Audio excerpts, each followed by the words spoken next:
I wonder if you ever think of people that you would like to meet in eternity, when God makes everything new and we live in that new heaven and new earth. I know we'd all like to meet loved ones who've gone on before, spouses or children or parents, siblings and so on. And of course the prime purpose will be to see Jesus. When we see him, we shall be like him and we'll see him face to face, and that'll be wonderful.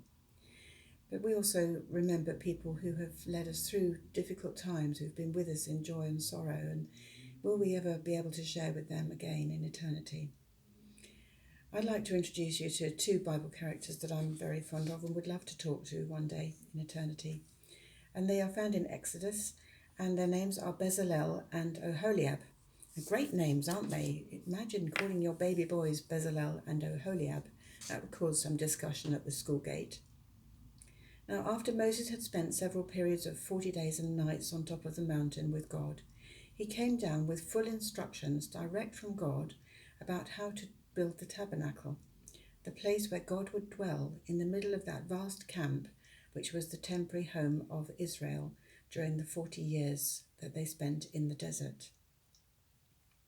Now, God actually showed Moses the real heavenly tabernacle, the eternal dwelling place of God, so he knew what it would look like.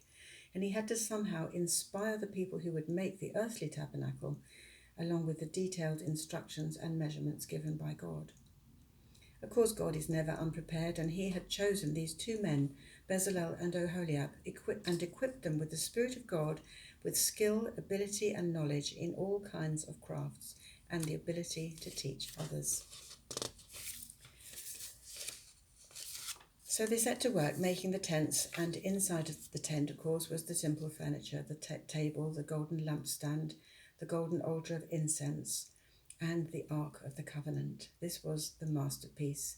This was the place that was inside the holy place, and it was a box made of wood, overlaid with gold, and the cover of it was called the mercy seat, and it had two cherubim overlooking the mercy seat with their wings outstretched, and it was made from one piece of gold hammered out. And God said to Moses, "There I will meet with you, there I will speak with you, from above the mercy seat, from between the two cherubim that are on the ark of the testimony." It was the earthly dwelling place of God, his sanctuary. The amazing thing was that when it was made, nobody ever saw it, because it was in the most holy place behind the curtain. The priests would come and go in the outer tent, attending to their duties, but only the high priest went into the holy place behind the curtain once a year on the Day of Atonement.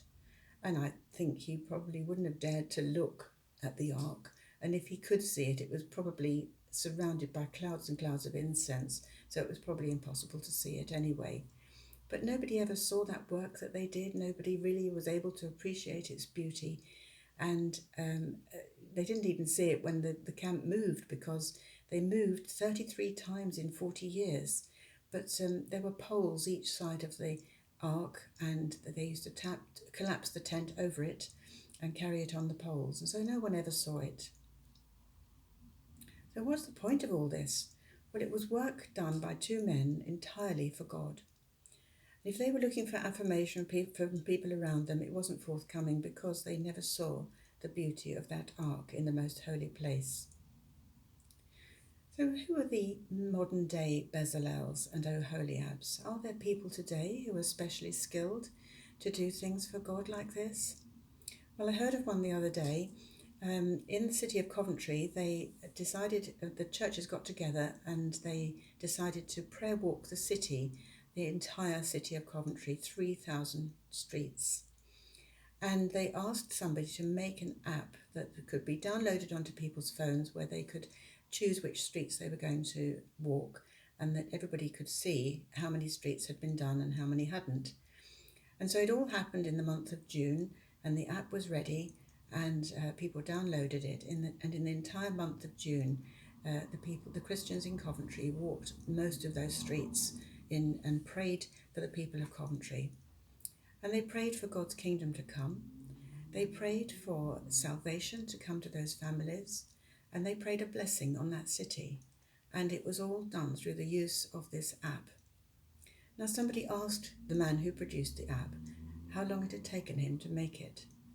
Now, he has a full-time job and he is a technical expert. He does build computer software.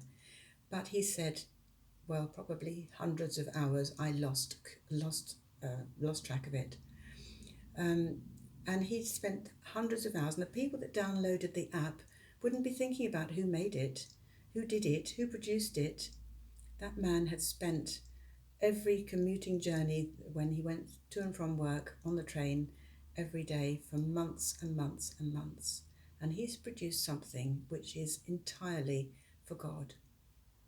Now, the extraordinary thing is that when Coventry had finished walking the city, he was able to sell that app on to the city of Manchester. And Manchester will in time be prayer walking that great city as well. Wouldn't it be a great thing if that spread across the nation? That we were prayer walking our streets, praying for those around us, praying for families, praying for salvation to come. Wouldn't it be great if that little app that's been produced behind the screen, as it were, nobody knows who did it, and yet it could be used for tremendous glory for God and for revival in our nation. Let's pray for that, shall we? Thank you.